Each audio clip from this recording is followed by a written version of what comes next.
নারায়ণগঞ্জ ৪ আসনের সাবেক সংসদ সদস্য পলাতক আওয়ামী লীগ নেতা শামীম ওসমান ও তার স্ত্রী সালমা ওসমানের বিরুদ্ধে দুটি মামলা দায়ের করেছে দুর্নীতি দমন কমিশন দুদক। মঙ্গলবার ১৫ জুলাই বিকালে এই তথ্য জানান দুদকের সহকারী পরিচালক ও জনসংযোগ কর্মকর্তা মোহাম্মদ তানজির আহমেদ।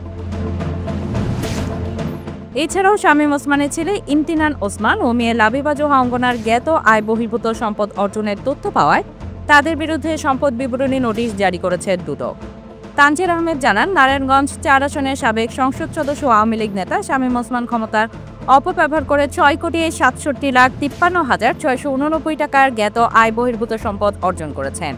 এছাড়াও ৯টি ব্যাংক হিসাবের মাধ্যমে ৪৩৯,৮২,৩৯,৪৮০ টাকা অস্বাভাবিক লেনদেন করে হস্তান্তর, রূপান্তর ও স্থানান্তর করে দুর্নীতি দমন কমিশন আইন, দুর্নীতি প্রতিরোধ আইন এবং মানি লন্ডারিং প্রতিরোধ আইনের শাস্তিযোগ্য অপরাধ করেছেন।